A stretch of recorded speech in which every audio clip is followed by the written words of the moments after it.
My name is Chef Swole, and we are on a mission to defeat Elden Ring from start to finish using every single one of the 411 unique weapons that this game has to offer. Today's weapon is the Bloodhound Fang, and it was requested by the Captain Jack and Holly Avon on the YouTube. The Bloodhound Fang is one of the newcomers' favorite weapons to use in the game. This somber weapon is unique in that it is able to be buffed by greases and other spells. So throughout this video, we will be going over how to best optimize this weapon in a playthrough from start to finish. Now, the first thing we're going to do is go over the starting class, which will be optimized so you know which class to choose if you want to do a run from start to finish with this game. Secondly, we will transition into a build breakdown where we will go over the build, the talismans, any armor, weapons, equipment, etc. that we would recommend using in a playthrough with this weapon, followed up by footage of the 14 mandatory bosses required to become the Elden Lord, and finishing with a tier list where we will tier this weapon from S tier all the way down to the broken straight sword tier against the other weapons that we have taught so far. And without further ado, let's get into the starting class. The optimal starting class for the Bloodhound Fang is going to be the Vagabond, because that is going to be the class which brings us in with the closest starting stats that are required to wield the weapon. Now, to use the Bloodhound Fang, you do need a total of 17 dexterity and 18 strength, and this weapon does scale slightly higher in dexterity than strength, interestingly enough. So the Vagabond class as a whole is going to bring us in right at rune level 9 with 15 points into vigor, 10 points into 9, 11 into endurance, 14 into strength, 13 to dexterity, 9 to intelligence, 9 to faith, and 7 to arcanine.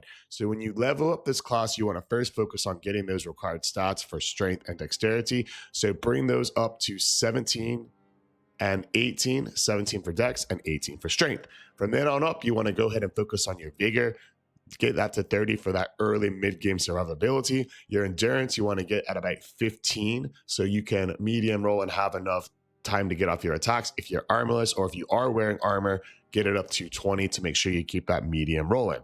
Now, from there, you want to bring your dexterity up to 30 because the weapon does scale slightly higher there. And after that, bring your strength up to 20. And then it's time to focus back on our vigor for our late game survivability. Get that from 30 to 50. And then after that, we want to focus on getting that dexterity from 30 all the way up to 60. And any remaining points after that, you will dump into strength. Now that we know the optimal starting class, what stats we should upgrade and in what order, let's get into a full breakdown of the optimal build that we are running for the Bloodhound Fang. Now that we've gone over the starting class, let us get into a breakdown of the build that we'll be using with the Bloodhound Fang. Now, you can get one Bloodhound Fang in each playthrough, but the optimal way to use it if you want to become the Elden Lord is definitely wielding one of them in each hand, because this weapon has a unique jump attack where the frames to hit the target are greatly reduced, which is going to allow you to get off more attacks faster when using jump attacks. When you use only one, you get a much less effect out of it, because as you see, there's a heavy jump with a big slam and there's a light jump. The light jump is the one that lets you get these extra bonus frames eliminated from the movement, allowing you to get a far higher DPS with this weapon compared to others. So if you have one in each hand, you get that light attack animation at a much faster rate. So when doing this build, you first have to note that the Bloodhound Fang does have not only natural bleed loss, but the Bloodhound Fang is one of the only somber weapons in the game where you can apply buffs to. So throughout this run for most of the bosses, we'll be adding on blood grease to one of our weapons before we get into the fight. Next up, we go over the armor where we are wearing the white mask, because whenever bleed does proc, we will get an attack boost, and bleed will be proccing often whenever bosses don't survive our initial onslaught. Next up, we have the Grave Quill Black Armor to boost jump attacks, but if you don't have the DLC, you can also just run the good old Raptor's Black Feathers. Either one of them will both boost your jump attacks by 10%, which will all stack with our talisman, the Claw Talisman, that 15%, 15 plus 10%, meaning all of our jump attacks are going to have a 15% plus 10%, 25% buff. Next up, we have the Ritual Sword Talisman, and this talisman will give us a 10% buff on top of that 25% whenever we are at full health. So in this build, you want to rely on getting on full health, utilizing jump attacks, coming in, using the quick Ash of War art in order to get in, get out, these less frames. And in order to help that further, we're going to add the two-headed turtle talisman, or if you don't have the DLC, the base version is fine for stamina recovery. That will stack with the green burst crystal tier, which is in our psychic flask. And our second tier is the Opium Heart here to help with our defenses, help with our resistances. And that will also stack with our last talisman, the Dragon Crest Great Shield. So when we put this build all together, this is what it'll look like before you get into a boss fight. You'll pop your psychic flask, you'll coat your weapon with grease, and you'll start spamming jump attacks. 1, 2, 3.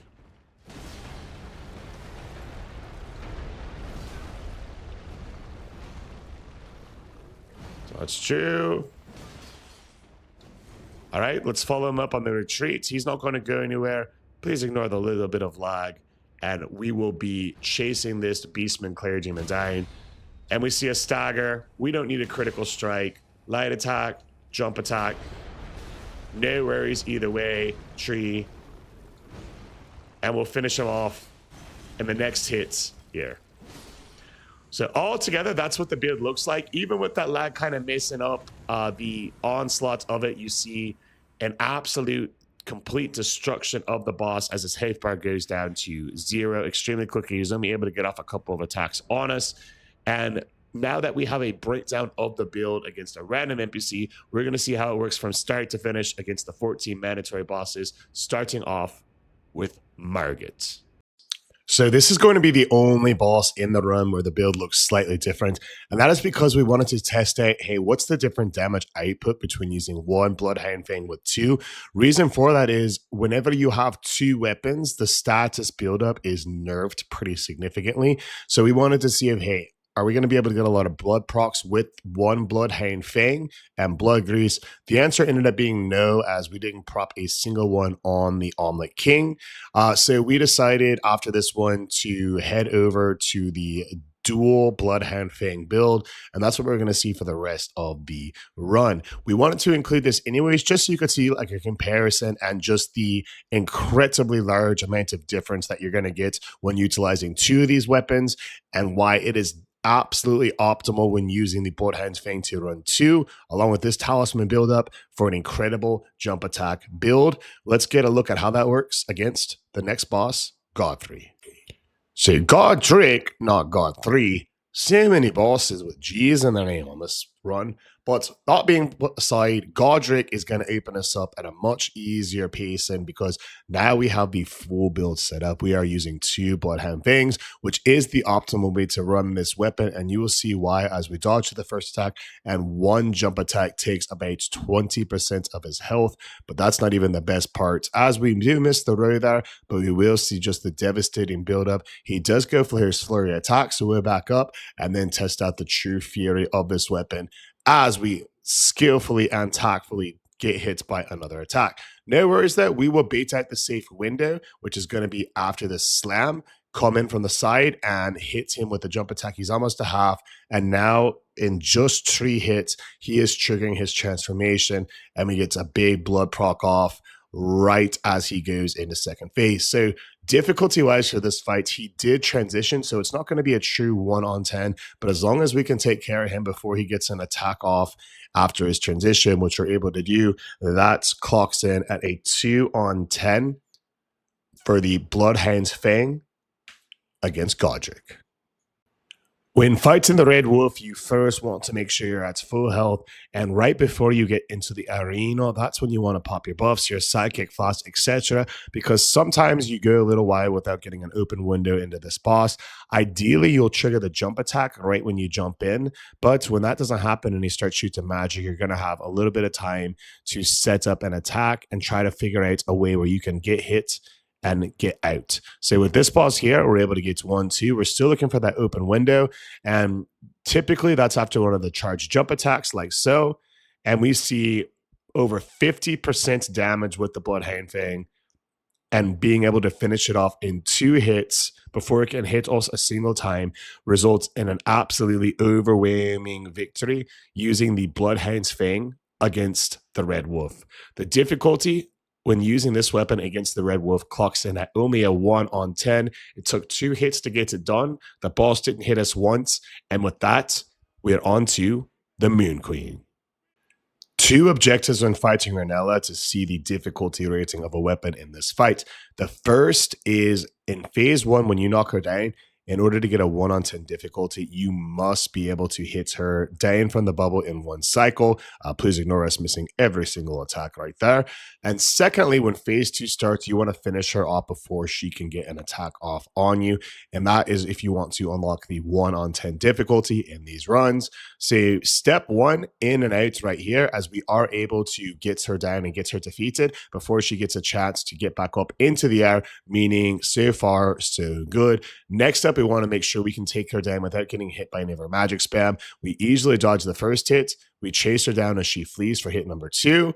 And now it looks like she may be one shot, and she is, sure enough.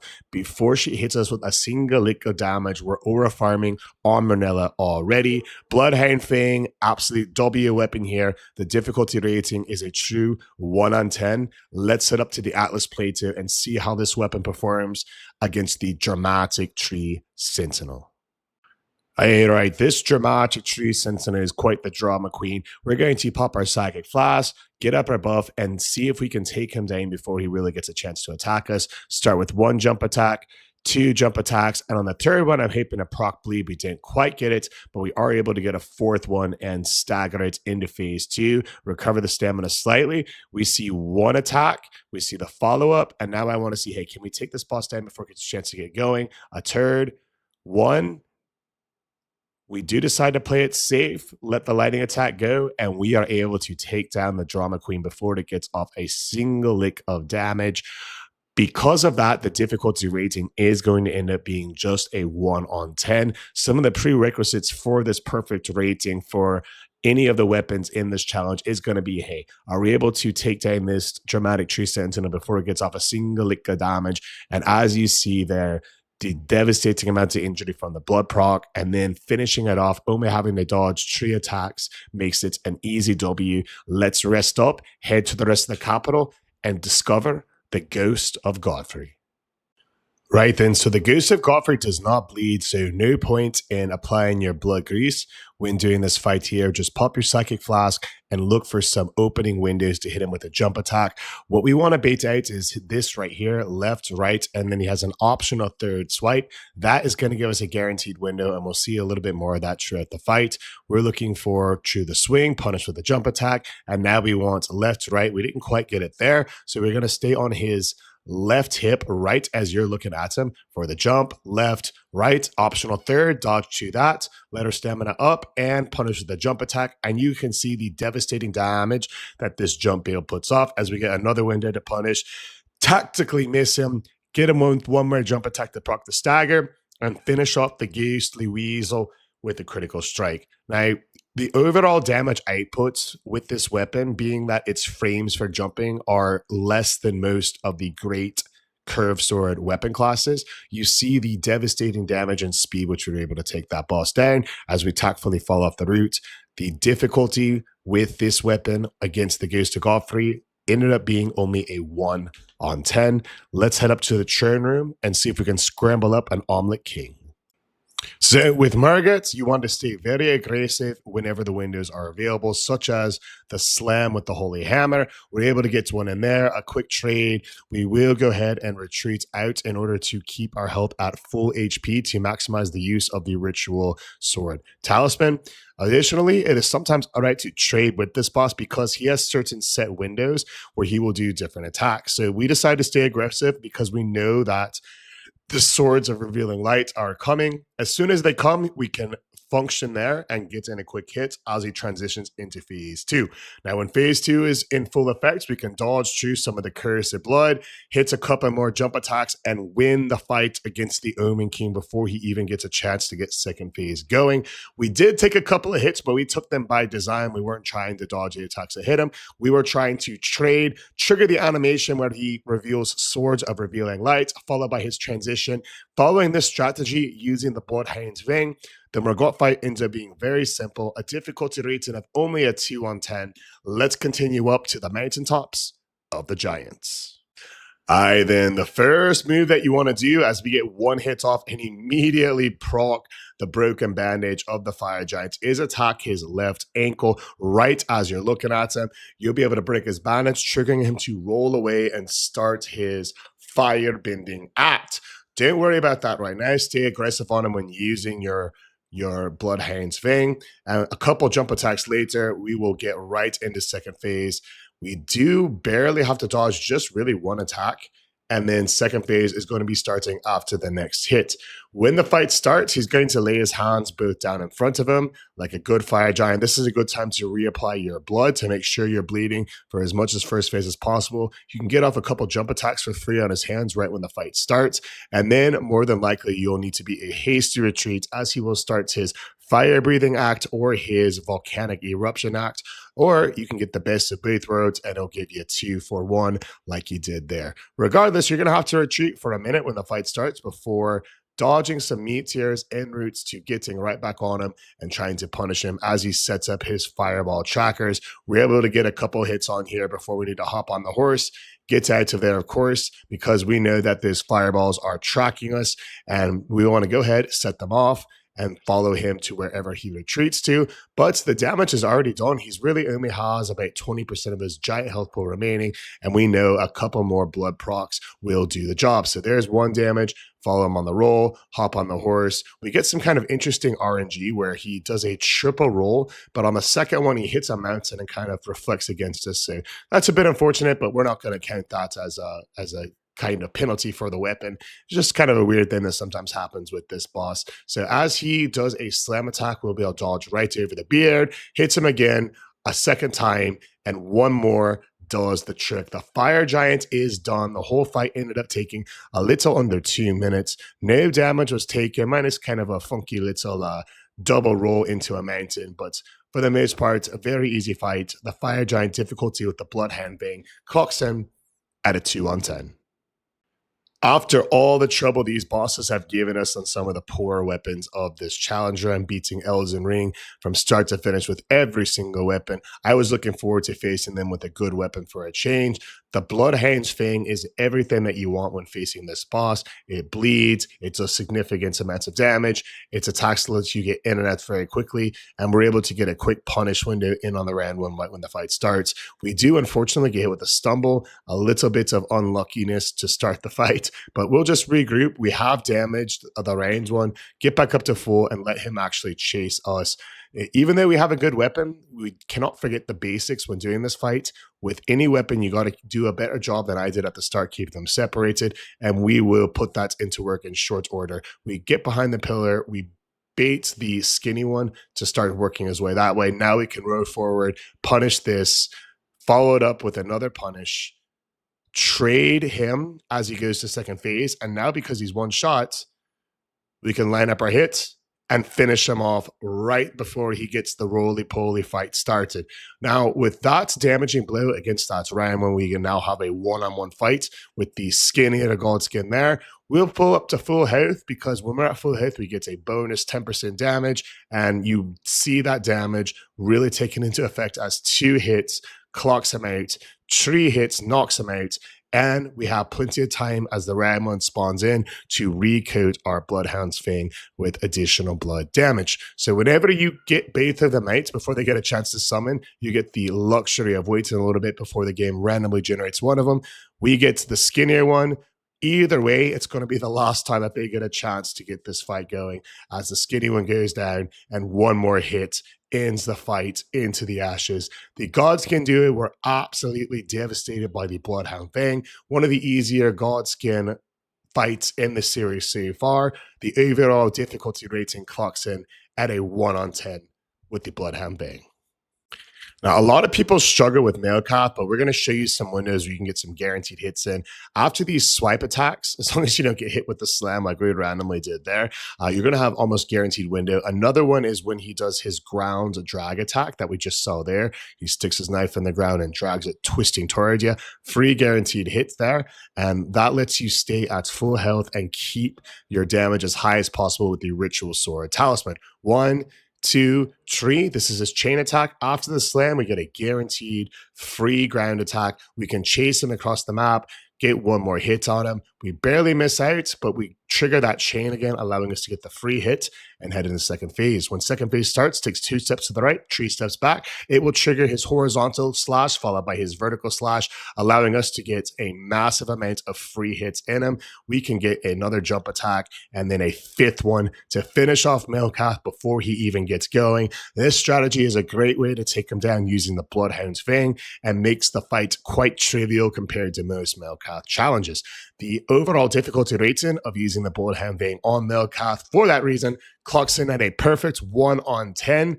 We're now ready to head to the Ashen Capital and take on Gideon.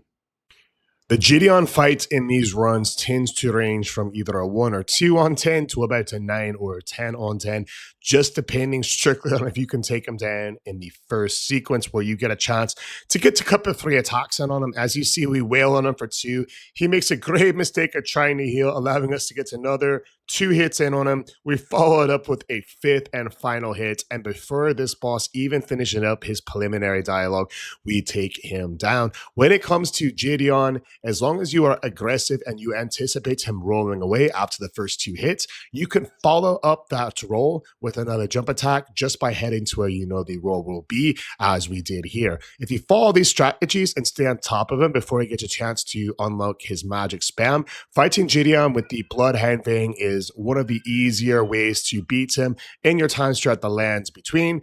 Overall difficulty rating of the Bloodhound Fang against Gideon the All-Knowing ends up clocking in at a 1 on 10.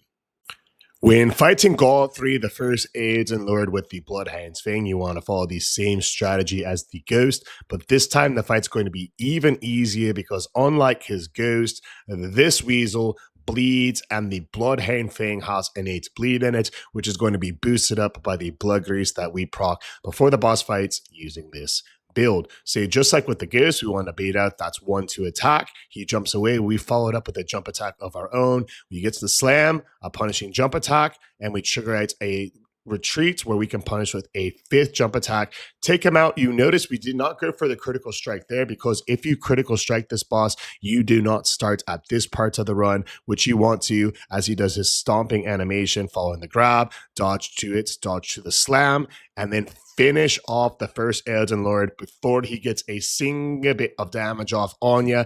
The Elden Lord part 1 is down.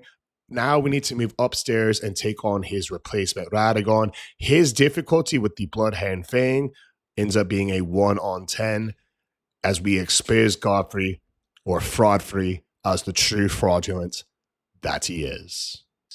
When fighting Radagon, you want to do your buffs before you enter the arena, but as you can see, we did not apply our bleed grease on this fight because the Radagon and the Elden Beast do not bleed. So before entering the arena, pop your Psychic Flask, charge him down for 2 free hits, and then we just want to get enough damage to proc this sequence where he will stomp, allowing us to jump above the stomp, punish him with a jump attack before dodging his ground slam with another jump attack to stagger him. After the stagger, you can proc a critical hit, wait until his foot is on the ground for yet another free shot, and then he will go into his triple ground attack, letting us dodge to the first 2, punish the next one with the ground strike, and then get another hit in him before finishing him off with 1 final ground strike. The Radagon fight is exceptionally easy with the Bloodhound Fang, and the difficulty rating clocks in at only a 1 on 10 for Radagon, the Elden Lord. He does summon his pets when it's all said and done, so let's charge the Elden Beast and start wailing at him with jump attacks from behind. We'll crutch to increase our stamina recovery, and we're able to get off a total of 5 jump attacks on the Elden Beast, with this build taking up about 40% of his health down, leaving him in a very vulnerable position. He'll do his ring around the rosy attack, allowing you to turn around in a 180-degree movement, start running forward, and have full confidence in knowing that the Elden Beast will appear in front of you, like so. We're able to hit him with another jump attack. He does come in with a holy explosion, which we will tank. We'll eat that for breakfast. We'll heal back up to full, and while he's in a recovery animation, charging up the Elden Stars, we will again start wailing on the Elden Beast with jump attacks. We get stamina locked. He retreats as we get him with 1 more ground attack. No worries, we'll hop on Torrent here. eat the delicious and nutritious Elden Stars, heal up to full, turn around as he goes for this triple ring around the rosy, and this time it's rinse and repeat, going over 1 ring, 2 ring, and 3 ring before the Elden Beast pops up and we pop out and we get ready to punish him to his early demise with a couple more jump attacks. Here's one. Here is a close miss as he triggers an explosion. It is going to be too little too late for the Altar God there. Gideon eats his words as a man does defeat a god. The Elden Beast goes down with a difficulty rating using the Bloodhound Fang of only a 1 on 10, just like Radagon. Now that we've had a chance to check out the 14 required bosses with the Bloodhound's Fang, let's head over to our tier list and see where the Bloodhound's Fang ranks.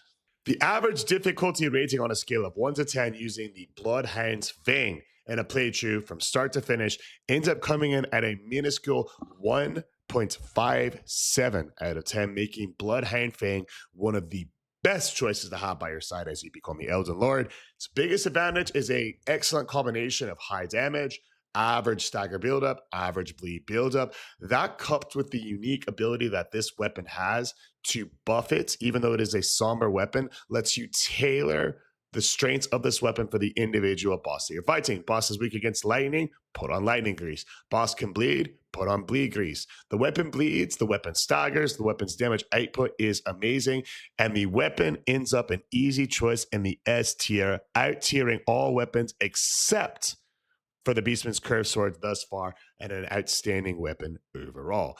But enough about what I think. I want to hear what you think. Where would you personally tier the Bloodhound's Fang? Does it belong in the S tier, or is it overrated and should be in the average tier? Let me know how you personally would run the build. What talismans would you do differently? What did I miss when I was going through this weapon? Always love hearing from you.